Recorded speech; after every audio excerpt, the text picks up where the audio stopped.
வணக்கம் நேயர்களே, நான் உங்கள் ரெஜியா பேசுகிறேன்.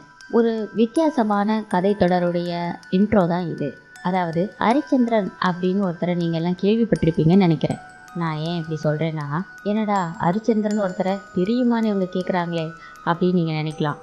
அதுக்கு காரணம் இருக்குது. ஏன்னா நிறைய பேர் உண்மையே உயவுக்கு வழி, வாய்மையே வெல்லும், சத்தியமே ஜெயம் என்றெல்லாம் எவ்வளவோ படித்திருக்கிறோம் இல்லையா? ஆனால் அப்படிப்பட்ட உண்மையை ஊற்றி பாதுகாக்கிறது யார்? யார் உண்மையாக இருக்காங்க? பாதிக்கு பாதியாவது உண்மையாக இருக்காங்களா? மனைவிக்கு, நண்பர்களுக்கு, உறவினர்களுக்கு. ஆனால் 100% உண்மையாக இருக்காங்கன்னு சொல்ல முடியாது. அப்படி தன்னுடைய குடும்பத்தினரிடமே இவ்வளவு இக்கட்டான நிலையில் வாழும் ஒரு சூழ்நிலை உருவாகி இருக்கும் பட்சத்தில் தன் மக்களுக்காக உண்மையை பேச வேண்டும் என்ற நிலை வந்தாலும் ஒரு மன்னன் எப்படியெல்லாம் அதை சவாலாக எடுத்துக்கொள்கிறான், அவன் வாழ்க்கை எப்படியெல்லாம் உண்மைக்காக சுழன்று வருகிறது என்பதே இக்கதை. உண்மையை போற்றி பாதுகாக்க மன்னனே ஆனாலும் அவன் எப்படிப்பட்ட சோதனையை சந்திக்க வேண்டி வரும் என்பதே ஹரிச்சந்திரன் கதை நமக்கெல்லாம் ஒரு உதாரணமாக இன்றைக்கு அளவும் விளங்குகிறது. உண்மை சத்தியம் என்றால் நமக்கெல்லாம் ஹரிச்சந்திரனுடைய கதையே ஞாபகத்துக்கு வரும். இப்படிப்பட்ட உண்மையை இந்த கலியுகத்தில் யாருமே கடைபிடிப்பதில்லை. அது இப்போது நமக்கு முக்கியமல்ல. கதை சுருக்கத்துக்கு வருவோம். வாழும்போது எப்படி வாழ வேண்டும் என்பதற்கு ஹரிச்சந்திரன் நமக்கெல்லாம் ஒரு உதாரண புருஷராக இருக்கிறார். காலங்கள் பல உருண்டோடினாலும் இந்த காவியம் இன்னும் என்றும் இளமையாகவே வாழ்கிறது. இதை சிறுவர்கள் உணர்ந்து கொள்வது நல்லது.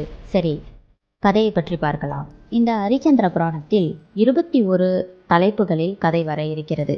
அதாவது பாவத்தின் சின்னம் சத்தியேந்திரன், திரிசங்கு சொர்க்கம், ஹரிச்சந்திரனின் மகிழ்ச்சியும் நெகிழ்ச்சியும், மாறியது நெஞ்சம், மாற்றியது யாரோ, வசிஷ்டரின் யோசனை, யார் தந்தை, இந்திர சபையில் நாரதர், விஸ்வாமித்திரரின் சூழ்ச்சி, தொடரும் வேட்டை, அந்தணன் வடிவில் வந்த வெந்தனல், நாடிழந்தான் நகரிழந்தான் வீடிழந்தான் ஹரிச்சந்திரன், சத்திய மைந்தனின் சரித்திர பயணம், பாராண்ட மன்னரின் பரிதாப நிலை, வீதியின் விலை பேசிய வீணை, என்னை வாங்குபவர் உண்டா இவ்வுலகில், நாடு காத்த நாயகன் இன்று சுடலை காத்தான், சத்தியவேந்தனிடம் சந்திரமதி படும்பாடு, விதி செய்த சதி, மயானத்திலும் சத்திய கீர்த்தி, வஞ்சகரின் சூழ்ச்சி, சத்தியம் வென்றது சாத்திரம் தோற்றது.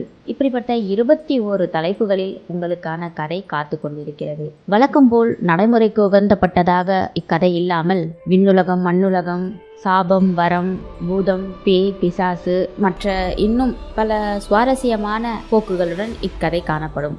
நீங்களும் இக்கதை தொடருடன் என்னுடன் பயணிக்க நான் விரும்புகிறேன். தொடர்ந்திருங்கள்.